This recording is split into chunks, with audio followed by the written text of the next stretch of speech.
Buongiorno ragazzi, ciao a tutti. Continuiamo con Cartesio, questa è la seconda lezione. Parliamo del metodo di Cartesio. Cartesio è davvero un personaggio importantissimo. Cartesio è uno spartiacque. Ecco, qui ho la mia meravigliosa gattona Sofì che mi tiene compagnia. Cartesio è uno spartiacque nella storia della filosofia. Ha un impatto che può essere paragonato forse soltanto a quello di Aristotele oppure a quello di Kant dopo di lui. Di Cartesio sono state date numerose interpretazioni perché il problema è questo, che Cartesio porta avanti una dottrina che avrà un enorme successo proprio da un punto di vista oggettivo, perché dopo secoli e secoli di filosofia scolastica nelle università, molte università in Europa, non dico che elimineranno la filosofia scolastica a favore di quella di Cartesio, questo no, ma la affiancheranno alla tradizionale, unica filosofia accettata nelle scuole, cioè nelle università, la filosofia scolastica, vi affiancheranno anche corsi di filosofia cartesiana. È la prima volta che avviene in secoli e secoli, quindi oggettivamente, anche da un punto di vista accademico, la filosofia di Cartesio apre una nuova stagione. Cartesio è considerato da molti, io sono d'accordo, il vero fondatore della filosofia moderna, ma il problema qual è? Che la sua filosofia, anche se condiziona, influenza tutti, giustamente si è detto che tantissimi filosofi dopo di lui, Spinoza, Hobbes, Locke, Hume, Kant, ma anche dopo, anche nell'Ottocento, persino nel Novecento, fanno partire la loro filosofia in relazione alla filosofia di Cartesio, cioè Cartesio sarà sempre un punto di rispecchiamento, sarà sempre la base, accettata o meno, da tantissimi filosofi che verranno dopo, quindi in qualche modo lui è il fondatore della filosofia moderna, diciamo che Cartesio sta ai suoi successori, a molti filosofi che vengono dopo, come Aristotele starà alla scolastica, ma non solo alla scolastica, ma a tantissimi autori che vengono dopo, che utilizzano la sua terminologia, che riprendono i suoi problemi, anche se magari danno una soluzione diversa ai problemi che sono stati posti. Però comunque Cartesio lancia nell'agone della filosofia moderna tutta una serie di questioni e quindi moltissimi pensatori poi su queste questioni faranno inevitabilmente riferimento a lui. Sofì forse è stanca, vuole andare a dormire, la lasciamo andare, le facciamo fare un bel saltello come piace a lei. E quindi Cartesio avrà pochi discepoli che riproporranno in maniera inalterata, identica, la sua filosofia. Cartesio verrà interpretato in molti modi. Ci sono differenti interpretazioni di Cartesio sin dall'inizio. Per esempio, molti pensano che Cartesio abbia dato una svolta alla storia della filosofia, nel senso di averla orientata verso l'interiorità e verso l'interiorità dell'io per via della sua teoria del cogito, che in qualche modo fonda tutto sull'io, persino la dimostrazione dell'esistenza di Dio, interpretando questo io in maniera molto interiorizzata. L'unità tra sapere essere, tra corpo e anima, come qualcosa di interiore. Questa sarà anche l'interpretazione di Hegel o comunque di molti altri. Altri invece sottolineano di Cartesio differenti caratteristiche, per esempio il fatto di aver dato uno statuto, un metodo nuovo alla fisica e alla matematica e di aver collegato strettamente tra loro, tra esse, la fisica e la matematica. Questo sarà per esempio l'interpretazione dei neocantiani che penseranno che la trattazione della matematica e della fisica di Cartesio abbia anticipato Kant. Quindi poi ci sono moltissimi autori, moltissime correnti filosofiche che vedono il punto importante di Cartesio proprio nei suoi interessi scientifici. Cartesio sarà interpretato come uno spiritualista da autori romantici come Cousin in Francia, o come appunto uno spiritualista, diciamo così, un immaterialista, per esempio dall'empirista radicale Berkeley, che porterà alle estreme conseguenze l'ipotesi cartesiana, quella che è stata chiamata da Hannah Arendt nel XX secolo l'incubo della non realtà, l'idea che la realtà materiale, compreso il mio corpo, non esista e che io sia soltanto una mente. Questo deriva ovviamente che io sia soltanto una mente, un'anima, e che tutto ciò che mi appare, cioè tutte le percezioni, siano in realtà fittizie e al di fuori della mia anima non ci sia niente, non esistano i corpi materiali neppure il mio corpo. Questa è l'interpretazione di Berkeley, ma il problema si è posto anche nel Novecento. L'autore anglosassone recentemente scomparso, Hilary Putnam, ha portato avanti anche lui questo problema cartesiano che deriva dal fatto, anche se Cartesio poi non è d'accordo in definitiva, Cartesio però è all'origine di di questa questione, cioè perché Cartesio formula appunto l'ipotesi che potrebbe esistere soltanto la mia mente, soltanto la mia anima, soltanto il mio cogito, e al di fuori di esso nulla, nulla del mondo materiale. Cartesio rifiuterà questa ipotesi perché alla fine dimostrerà l'esistenza dei corpi materiali, però Cartesio formula comunque questa ipotesi nel momento in cui porta avanti il dubbio metodico, il dubbio radicale, che appunto proprio nel primo stadio del dubbio mi porta a dubitare dell'esistenza dei corpi materiali. Quindi Cartesio visto come un negatore della materia, uno spiritualista, un immaterialista, uno che dimostra con certezza l'esistenza dell'io, l'esistenza dell'anima, mentre la dimostrazione dell'esistenza dei corpi sarebbe da parte di Cartesio incerta, oppure al contrario, Cartesio come un fautore del materialismo, o addirittura un ateo, un materialista mascherato, basta lasciar cadere la sua teoria della res cogitans per eliminare l'unica eccezione che Cartesio pone all'interno dell'universo al materialismo, ovvero l'essere umano, che sarebbe l'unico essere, l'unica eccezione provvisto di una struttura spirituale, di una res cogitans, ma Cartesio ha separato, reso fortemente eterogenee, autonome, separate tra loro, la res cogitans, la res extensa, i corpi e l'anima dell'uomo, che insomma lui stesso ha avuto difficoltà a spiegare come comunicano corpo e anima, e quindi si può spiegare anche semplicemente eliminando l'anima e pensando che anche l'essere umano partecipi al meccanicismo e al determinismo universale. Quindi Cartesio, magari non volendolo, Cartesio non volendolo, è alla base anche dell'enorme diffusione del materialismo nel 600 e soprattutto nel 700, anche se i materialisti del 700, come Holbach per esempio, non si rifaranno esplicitamente a Cartesio, perché avranno una visione della materia come qualcosa che si muove da sola, la materia, qualcosa di vitalistico, qualcosa di avente un'energia interna, una forza interna, la materia, mentre invece Cartesio appunto sosteneva che la materia, come tutti sanno, è soltanto estensione, è immobile, è priva di azione, è priva di forze di azione. Quindi esistono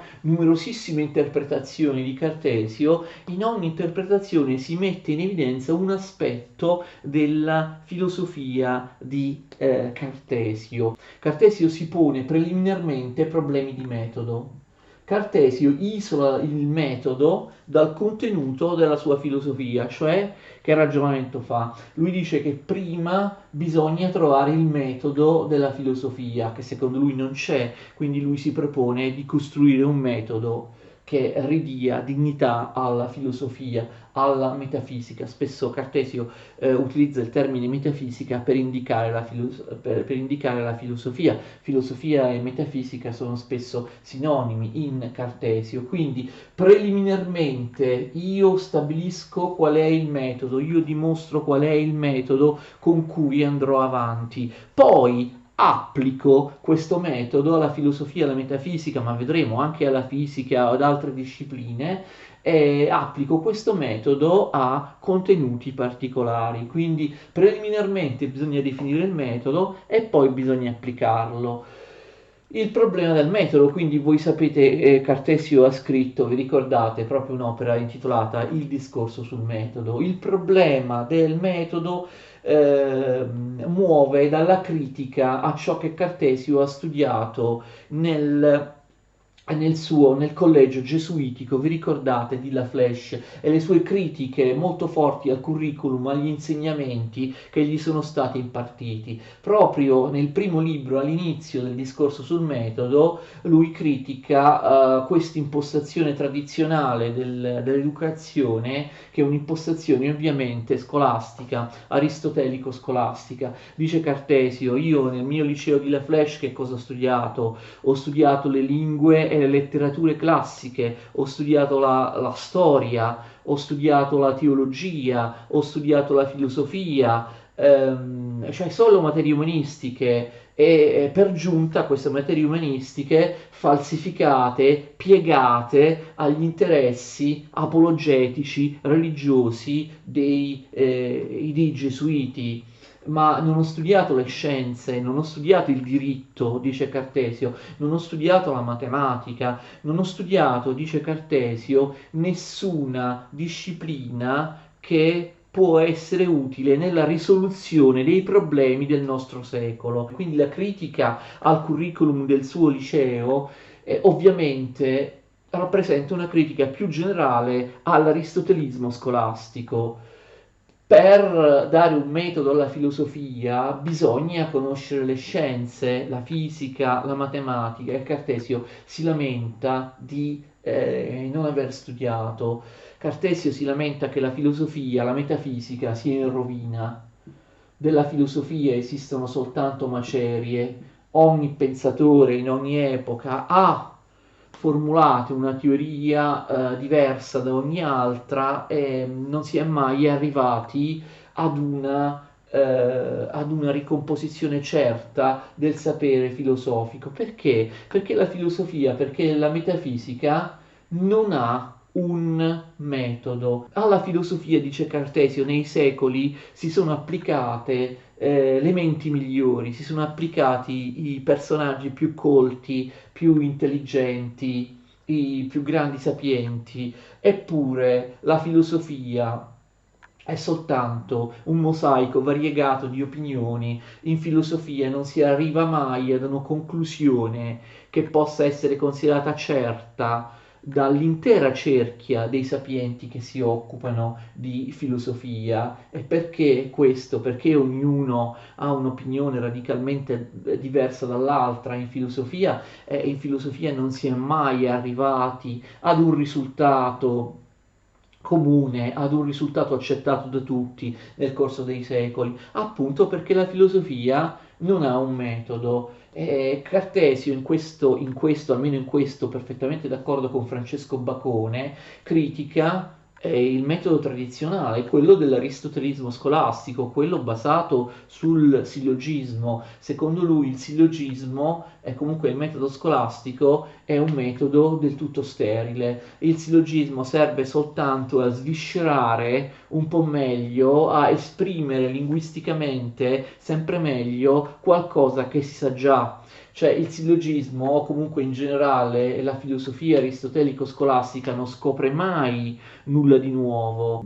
Lui la considera, la filosofia aristotelico-scolastica, soltanto una forma di retorica. Il sillogismo serve soltanto una funzione linguistica, una funzione retorica, serve per spiegare, per illustrare con un linguaggio il più possibile chiaro qualcosa che già si sapeva, quindi c'è qualcosa che viene posto a priori, qualcosa che viene posto senza un metodo, che viene dato giustamente per scontato. Il sillogismo serve soltanto per esplicare linguisticamente ciò che già si supponeva, ciò che già si postulava, e non dà frutti, non fornisce scoperte nuove. Questo assolutamente non va bene, dice Cartesio, perché la filosofia non ha un metodo. La filosofia non ha un metodo perché si è distaccata in maniera eccessiva dalla matematica, dalla fisica. Cartesio crede molto nella matematica, aveva fatto già Galileo prima di lui, lo faranno anche altri scienziati e filosofi dopo di lui. I progressi, i successi della matematica nel 500, nel 600, anche della matematica ovviamente applicata all'astronomia e alla fisica, fanno pensare a Cartesio, ma lo faranno pensare anche ad autori successivi, come per esempio Spinoza o Hobbes, che la filosofia debba in qualche modo imitare la matematica, almeno dal punto di vista del metodo, cioè che la filosofia debba darsi un metodo prendendo dalla matematica. La filosofia deve avere un metodo matematico, un metodo desunto dalla matematica, un metodo mutuato dalla matematica, cioè un metodo geometrico, con la fondazione geometrica del sapere secondo Cartesio. Quindi la filosofia deve imitare la geometria, la filosofia deve assumere dalla geometria un metodo geometrico. Questo metodo, attenzione, per Cartesio deve essere unitario, cioè deve in qualche modo essere lo stesso per tutte le scienze. Questo per Cartesio è importante. Il metodo deve essere unico, sarà poi applicato agli oggetti specifici, agli oggetti particolari di ogni scienza, di cui si occupa ogni scienza, ma il metodo deve essere unitario. Quindi attenzione, il metodo deve essere lo stesso per la matematica, per la filosofia o per altre discipline, non proprio per tutte le discipline. Per esempio Cartesio dice, e questo la dice lunga insomma sulla sua prudenza nei confronti della Chiesa cattolica, della sua volontà di evitare polemiche, persecuzioni, condanne, il metodo non deve riguardare la teologia. Ci sono alcune discipline che non sono scientifiche, non tutte le discipline possono essere sottoponibili, non possono basarsi tutte sul metodo geometrico. Per esempio la teologia non può basarsi sul metodo geometrico, però neanche la storia, ma neanche ovviamente la letteratura oppure la poesia. Però molte discipline sì, devono avere un metodo che è un metodo geometrico, che deve riunire tutte le discipline. Cartesio è contrario alla frammentazione delle discipline, allo specialismo, alla specializzazione, all'iperspecializzazione che si stava manifestando alla sua epoca e anche prima della sua epoca. Cartesio, per esempio, considera inaccettabile che la matematica sia divisa in algebra, aritmetica, algebra e geometria. Questo crea problemi alla matematica, le scoperte in matematica spesso sono casuali, spesso, attenzione, si tratta di scoperte settoriali che non vengono universalizzate. Le scoperte nella matematica non vengono poi riferite all'insieme del sistema. Per questo Cartesio propone di riunire tutte le discipline che possono essere sottomesse a questo nuovo metodo che poi vedremo, al metodo della matematica, ma anche le discipline matematiche devono essere riunificate. Per questo Cartesio si inventa, capite, la geometria analitica, il piano cartesiano. Ricordate, abbiamo già detto che lui inventa la geometria analitica, e perché la geometria analitica, vedete che quindi l'invenzione della geometria analitica ha un presupposto filosofico.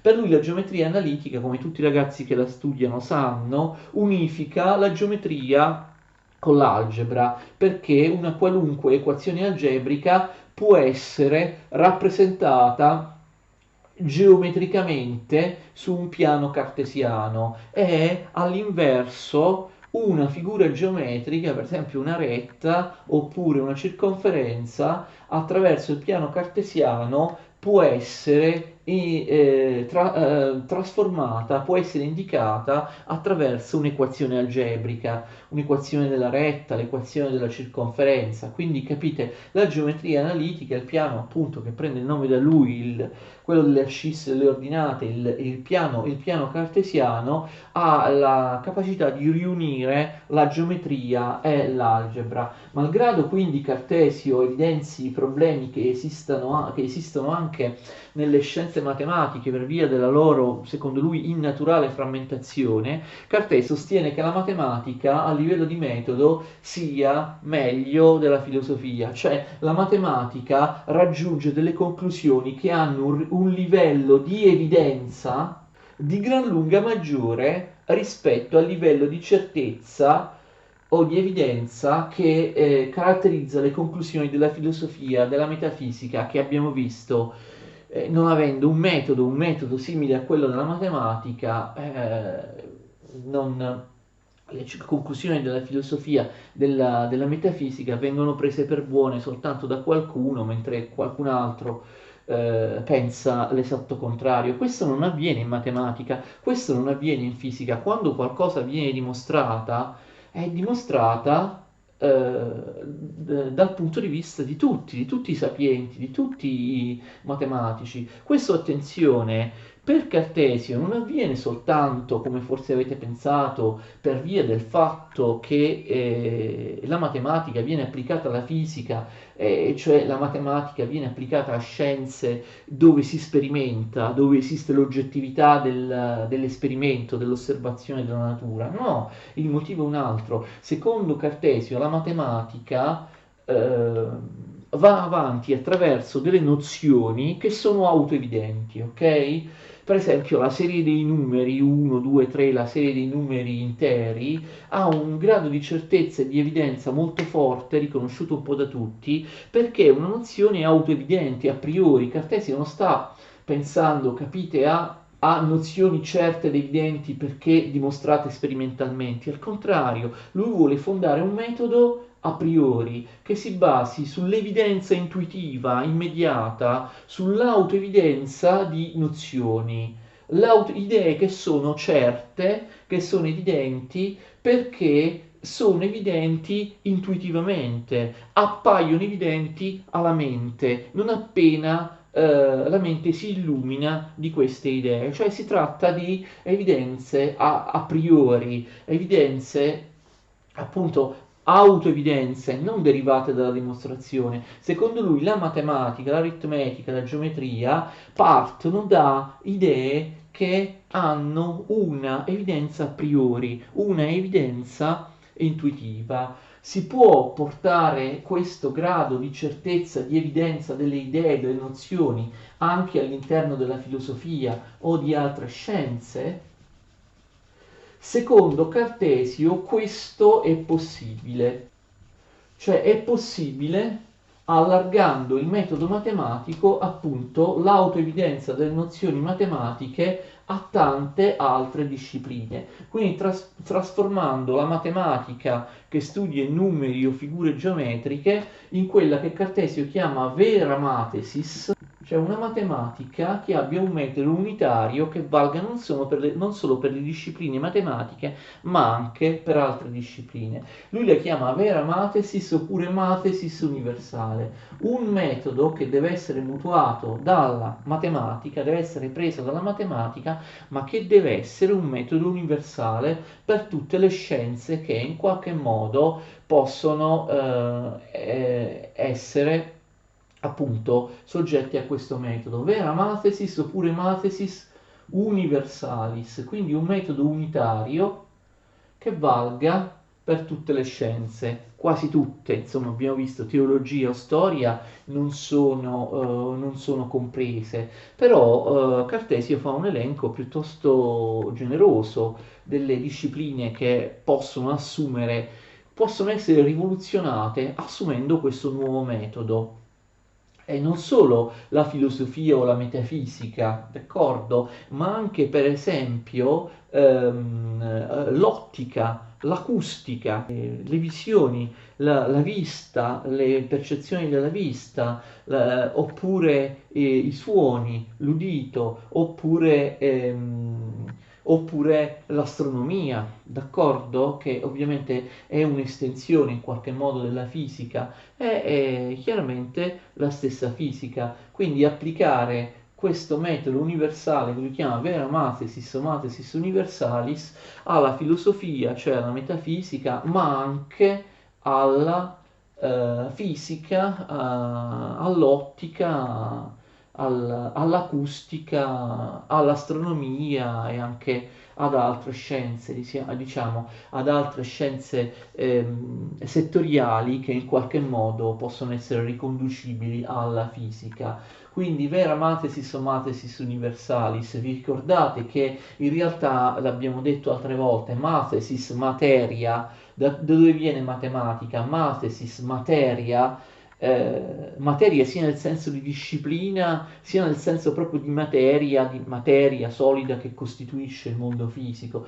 Viene dal verbo greco manthano, manthano che vuol dire Mantano vuol dire imparo, vuol dire apprendo, quindi ovviamente Cartesio fa anche riferimento, ovviamente, all'etimologia della parola mathesis, all'etimologia della parola matematica. La matematica può essere universale perché la matematica, così la consideravano per esempio i pitagorici, ma così è proprio da un punto di vista etimologico, la matematica è la sapienza, la matematica fa riferimento al verbo manzano, io apprendo, io imparo, cioè la matematica è tutto ciò che si è imparato, le materie, le discipline, la cultura, la sapienza, tutto ciò che si impara. Manzano imparo, sapete che in inglese il sapiente tuttora viene chiamato man of learning, uomo che di sapienza, perché nel senso learn è imparare ciò che ha imparato, in inglese the learning, ancora adesso riproducendo l'etimologia greca, the learning vuol dire il sapere, d'accordo? La cultura, il sapere, quindi vera mathesis o mathesis universale nel senso di manzano, cioè di tutto ciò che si apprende, di tutto ciò che si può sapere, quindi di un numero più vasto di discipline rispetto alla sola matematica. Questo metodo quindi deve essere unitario. Cartesio cerca di spiegarsi un po' meglio. Lui dice che il metodo deve basarsi sulla valutazione dei rapporti, delle relazioni di quantità e di proporzionalità tra oggetti, indipendentemente, capite, da quali siano gli oggetti. Ogni scienza studia i suoi oggetti specifici, ma un metodo che sia trasversale a tutte le scienze, unitario a tutte le scienze, deve fare in modo che in ogni scienza, indipendentemente da quali siano gli oggetti specifici di ogni scienza, si studino i rapporti di quantità e di proporzionalità tra gli oggetti, che deve essere appunto un metodo identico per diverse classi di oggetti, ognuna di esse studiata da una scienza, da una disciplina diversa. Nelle regole ad directionem ingeni, Cartesio parla di ordine e misura degli oggetti, quindi bisogna studiare gli oggetti di ogni scienza, bisogna studiarne l'ordine e la misura di tutti gli oggetti, indipendentemente da quali siano questi oggetti. L'astronomia studia l'ordine e la misura o i rapporti di quantità e proporzionalità tra i corpi celesti, la fisica tra i corpi terrestri che si muovono, si scontrano, la matematica studierà l'ordine e la misura, questi rapporti di proporzionalità tra i numeri, la morale studierà geometricamente i sentimenti e le passioni e così via. Cioè non importa quale sia la classe di oggetti specifica di ogni scienza, bisogna studiarne questi rapporti quantitativi, come sono ordinati. Ecco, non vi ho detto che questo è molto importante, lo vedremo poi forse proprio nell'ultima lezione di Cartesio, anche la morale, lo so che può sembrare strano, anche la morale deve avere una sua fondazione matematica, deve basarsi su questo metodo geometrico. Quindi vedete quante discipline devono basarsi su un nuovo metodo geometrico di questa matematica universale, persino la morale, anche se poi, come vedremo, Cartesio sarà molto deludente da questo punto di vista e fallirà, o meglio, rinuncerà, a differenza di quello che aveva detto in un primo tempo, a costruire una morale geometrica. Lo farà il suo discepolo eretico Spinoza, ma questo insomma lo vedremo altrove. Per ora chiudiamo qui questa lezione, abbiamo parlato del nuovo metodo proposto da Cartesio, il metodo geometrico. Nella prossima lezione vedremo come Cartesio intende applicare questo metodo geometrico e vedremo in particolare le 4 famose regole del metodo cartesiano. Parleremo poi anche del problema di come si possa applicare un metodo geometrico, un metodo desunto dalla matematica alla fisica, perché poi nelle successive lezioni parleremo della fisica di Cartesio, ma in generale della fisica meccanicistica, citando anche altri autori, non solo Cartesio. Parleremo della fisica prima della metafisica. Nella prossima lezione parleremo anche del rapporto tra Cartesio e Galileo, delle differenze tra i due e anche delle critiche che Cartesio muove a Galileo, il differente approccio alla fisica di Galileo da una parte e di Cartesio dall'altra. Grazie quindi per ora, ci vediamo alla prossima lezione, arrivederci.